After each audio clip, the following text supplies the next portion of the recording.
Bienvenue sur notre chaîne. Ici, nous publions gratuitement les résumés des livres et romans les plus utiles et intéressants chaque semaine. Abonnez-vous à la chaîne et activez la cloche de notification pour ne pas manquer les prochaines vidéos. Bonne écoute. Et si je vous disais qu'un seul roman a réussi à changer la perception du monde sur l'Afrique? Un livre qui dévoile la grandeur d'une culture, mais aussi la douleur de son effondrement. Aujourd'hui, je vous résume Le monde s'effondre de Chinua Achebe, un chef-d'œuvre incontournable. Le monde s'effondre a été écrit par Chinua Achebe, un écrivain nigérian. Publié en 1958, ce roman est un classique de la littérature africaine. L'auteur l'a écrit pour mettre en valeur la richesse des traditions africaines et dénoncer les effets destructeurs de la colonisation. Introduction. L'introduction du livre.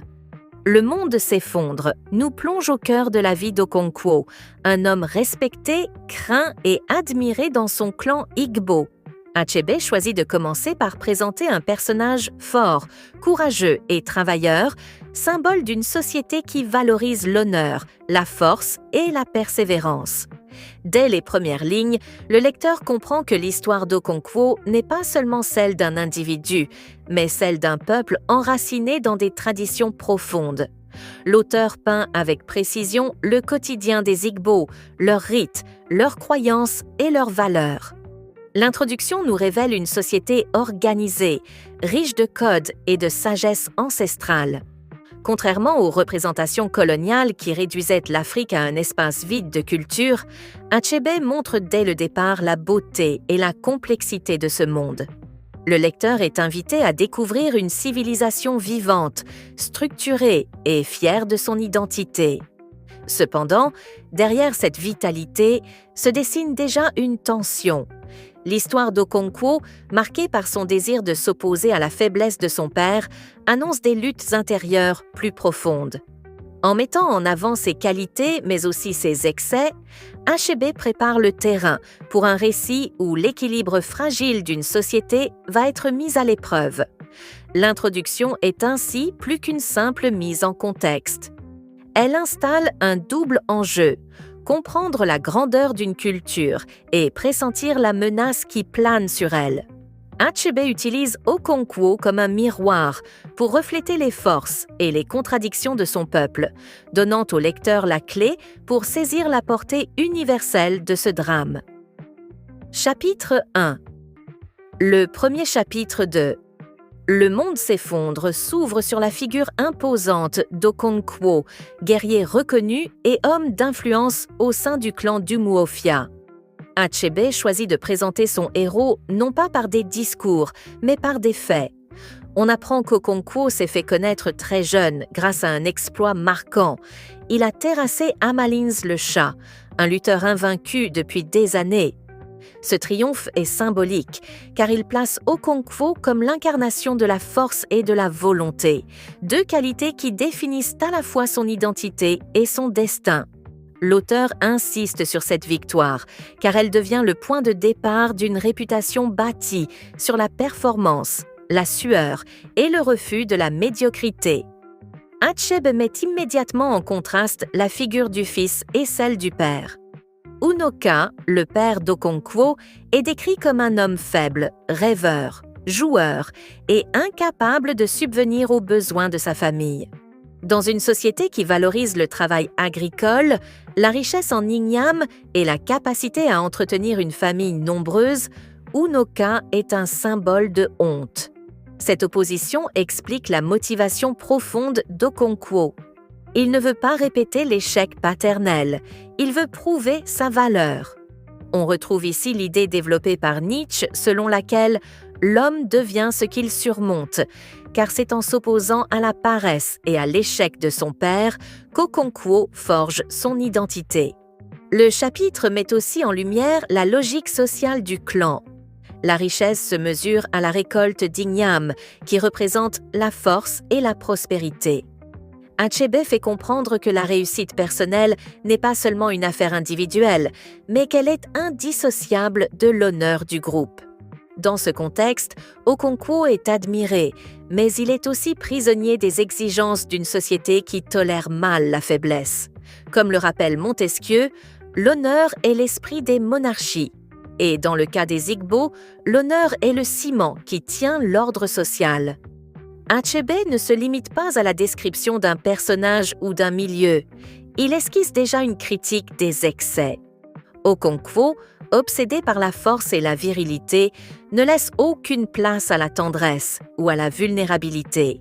Il méprise tout ce qui ressemble à la douceur, de peur d'être assimilé à la fragilité de son père. Cette dureté annonce des conflits intérieurs et sociaux qui marqueront la suite du roman. Rousseau écrivait que « l'homme est né libre et partout il est dans les fers ». Okonkwo, bien que puissant, est prisonnier de son passé et de sa peur de l'échec. Ce premier chapitre est donc une clé de lecture. Il expose les valeurs de la société Igbo, il définit le caractère du héros et il prépare le lecteur à la tragédie qui s'annonce. Achebe, en commençant par la gloire d'Okonkwo, laisse entrevoir le contraste douloureux avec la chute future. Le titre du roman prend alors tout son sens. Ce monde qui semble solide et prospère est déjà traversé par des failles. Chapitre 2. Le deuxième chapitre s'ouvre sur un moment d'agitation au sein du village d'Umuofia. Un crieur public, porteur de l'autorité collective, annonce que le clan doit se rassembler pour une réunion urgente. Achebe introduit ici un élément essentiel de la société Igbo.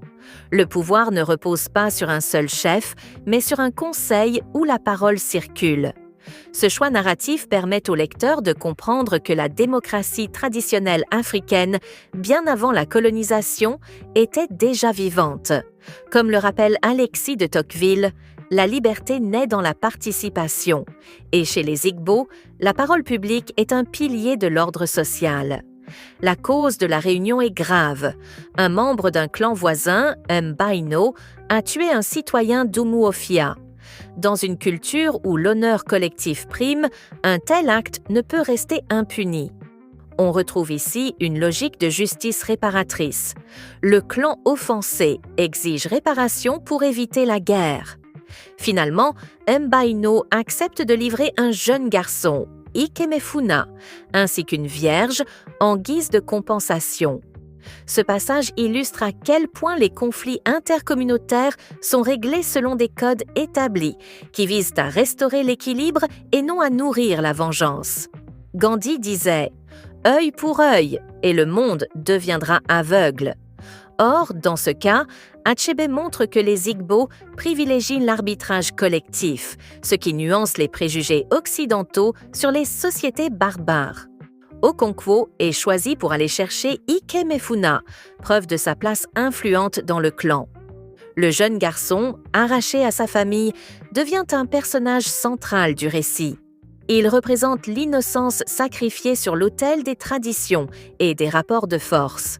En ramenant Ikemefuna chez lui, Okonkwo n'imagine pas encore l'impact que ce destin croisé aura sur sa propre famille et sur son avenir. Achebe, par ce choix narratif, installe déjà une tension dramatique. Ce qui paraît une solution de justice est en réalité le début d'une tragédie. Le chapitre dévoile aussi la complexité des émotions d'Okonkwo. Il accepte la mission sans discuter, fidèle à son rôle d'homme fort et loyal au clan. Pourtant, l'accueil d'Ikemefuna au sein de son foyer révèle des fissures dans son armure de dureté. Le garçon s'attache peu à peu à Nuai, le fils d'Okonkwo, et une complicité naît entre eux. Ce détail, bien que secondaire en apparence, annonce de futurs bouleversements, car Nuai sera plus tard profondément marqué par ce lien. Enfin, ce chapitre illustre la philosophie d'Achebe. Montrer que la société Igbo n'est pas un chaos primitif, mais un monde régi par des valeurs, des lois et une logique. Le conflit avec Mbaino révèle la capacité d'un peuple à gérer la justice de manière organisée. Pourtant, derrière ce système solide se cache une part d'ombre, le sacrifice d'un innocent. Cela illustre la pensée d'Hannah Arendt qui affirmait que le mal n'est pas toujours spectaculaire, il peut être banal, intégré aux pratiques ordinaires d'une société. Ainsi, le deuxième chapitre élargit la vision introduite au début. Il ne s'agit plus seulement d'Okonkwo et de sa quête d'honneur, mais d'un clan qui cherche à protéger son équilibre. Achebe réussit à peindre à la fois la grandeur et la fragilité de ce monde, préparant le lecteur à voir comment ce tissu complexe sera bientôt ébranlé par la rencontre avec l'Occident. Chapitre 3. Le troisième chapitre s'attarde sur le parcours difficile d'Okonkwo dans sa jeunesse, offrant une perspective plus intime sur son ascension sociale. Contrairement à d'autres hommes de son village, il n'a pas hérité de terre, de richesses ou même d'un nom honorable. Son père, Unoka, n'a laissé derrière lui que des dettes et une réputation de paresse. Dans une société où la richesse en igname et la générosité envers la communauté déterminent le respect, commencer avec un tel fardeau était presque une condamnation. Achebe insiste sur ce contraste pour montrer qu'Okonkwo est un homme qui s'est construit seul, par l'effort et la discipline. Cela illustre l'idée de Jean-Paul Sartre selon laquelle l'homme n'est rien d'autre que ce qu'il se fait. Achebe décrit avec force détail les difficultés liées à la culture des ignames, considéré comme le roi des récoltes.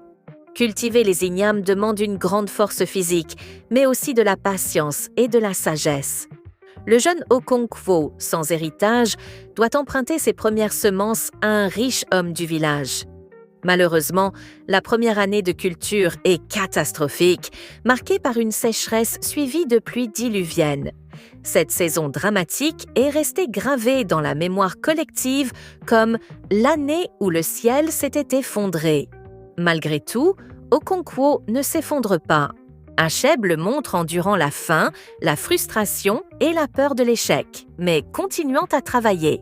C'est dans cette résistance face à l'adversité qu'il forge son caractère inflexible. Comme le disait Marc Aurèle, le malheur est une occasion de vertu. Ce chapitre permet aussi de comprendre la mentalité d'Okonkwo. Sa haine de la paresse et de la faiblesse ne vient pas seulement de son tempérament, mais de son expérience de vie. Il a appris que seul le travail acharné pouvait offrir une place honorable dans un monde exigeant. Pourtant, cette vision, bien que porteuse de force, devient aussi une prison. Okonkwo refuse toute forme de douceur ou de compassion qu'il associe à la faiblesse de son père. Cette dureté qui lui permet de survivre et de réussir sera aussi à l'origine de ses drames futurs. On retrouve ici la pensée de Balzac. La force qui s'élève porte en elle-même le germe de sa chute. Le chapitre 3 ne se contente pas de raconter la lutte d'un homme, il révèle aussi les fondements de la société Igbo. Achebe montre une culture profondément attachée au travail agricole, à la solidarité clanique et à l'honneur transmis de génération en génération. Mais il souligne également la fragilité de ce système, où un individu peut être condamné dès sa naissance par l'échec de son père. La réussite est possible, mais elle demande une endurance presque surhumaine. En retraçant ce parcours, Achebe prépare le lecteur à comprendre la psychologie d'Okonkwo, un homme admirable par sa détermination, mais prisonnier de ses obsessions. Le chapitre se termine sur une impression contrastée, celle d'un héros forgé par le feu de l'épreuve, mais aussi celle d'un destin marqué par l'inflexibilité et l'absence de pardon.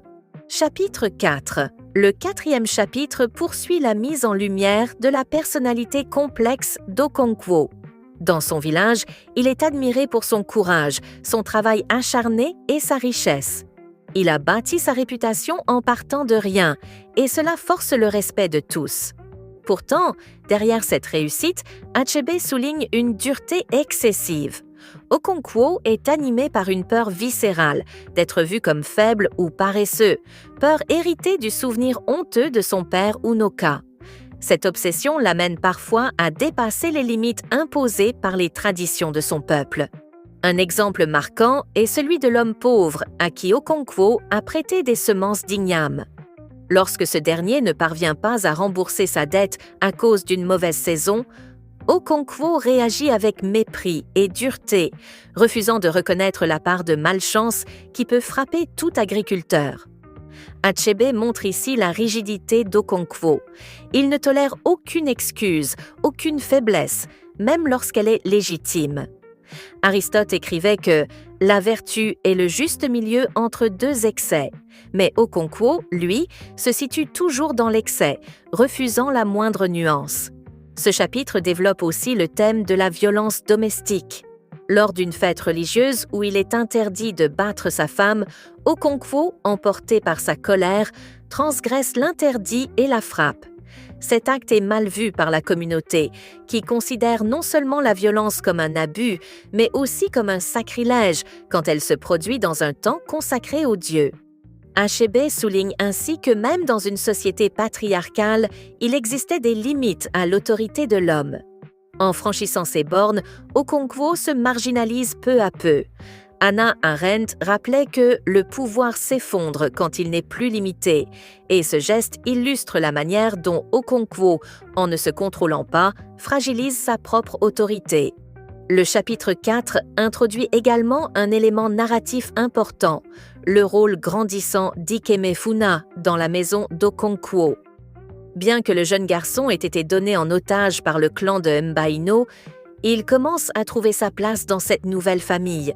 Il devient proche de Nwoy, le fils aîné d'Okonkwo, qui l'influence positivement en lui racontant des histoires et en partageant des valeurs de courage et de travail.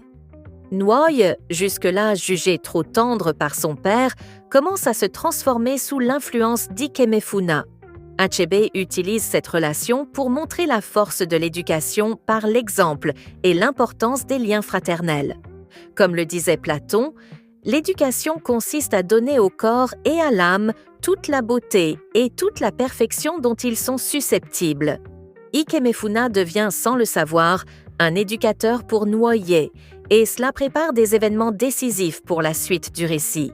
Ce chapitre révèle donc les contradictions d'Okonkwo. D'un côté, il est l'image de la réussite et de la force, admirée par son peuple. De l'autre, il est prisonnier d'une violence excessive et d'une incapacité à s'adapter aux nuances de la vie. Achebe construit son personnage comme une tragédie en devenir, un homme qui, en cherchant à fuir la faiblesse, se rapproche chaque jour davantage de sa propre chute. Chapitre 5. Le 5e chapitre nous plonge davantage dans la vie quotidienne d'Umuofia et dans les tensions qui structurent la famille d'Okonkwo.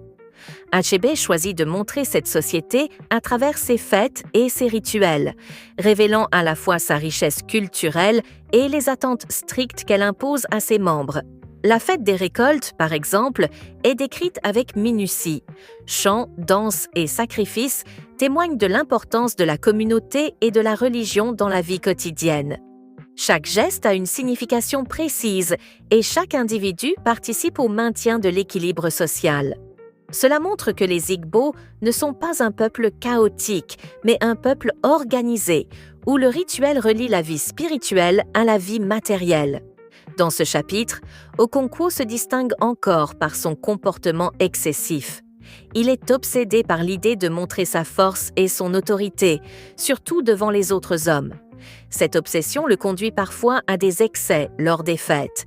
Il se montre autoritaire, inflexible, et ses actes dépassent ce que la tradition permet. Achebe illustre ainsi la tension entre le respect des règles sociales et la rigidité individuelle. Comme le souligne Confucius, la vertu ne consiste pas seulement à agir correctement, mais à agir avec mesure, une leçon qu'Okonkwo semble encore ignorer.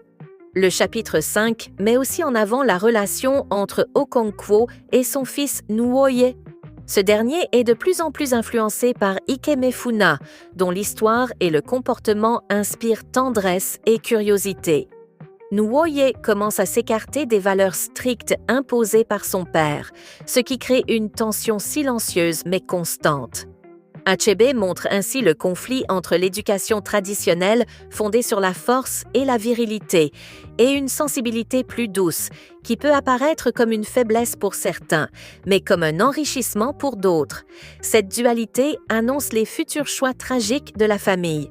Enfin, ce chapitre souligne le poids de la fatalité et des attentes sociales sur les individus. Okonkwo ne peut tolérer la faiblesse ni chez lui ni chez ceux qu'il dirige.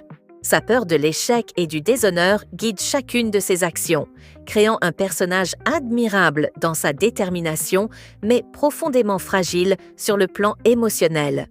Achebe construit ici une tragédie classique. Le héros est confronté à ses propres limites et à celles imposées par la société. Aristote définissait la tragédie comme l'imitation d'une action noble qui provoque la terreur et la pitié. Et c'est exactement ce que fait Achebe à travers les tensions du quotidien et les choix d'Okonkwo. Ainsi, le chapitre 5 enrichit notre compréhension de l'univers d'Umuofia, de ses traditions et de ses héros imparfaits. Il montre comment la culture, les relations familiales et la psychologie individuelle s'entrelacent pour préparer les événements décisifs à venir. Si vous avez aimé ce résumé, abonnez-vous à ma chaîne pour ne pas manquer la suite du livre et découvrir d'autres livres puissants qui marquent les esprits. Et dites-moi en commentaire, que pensez-vous, l'Afrique aurait-elle pu résister autrement à la colonisation ?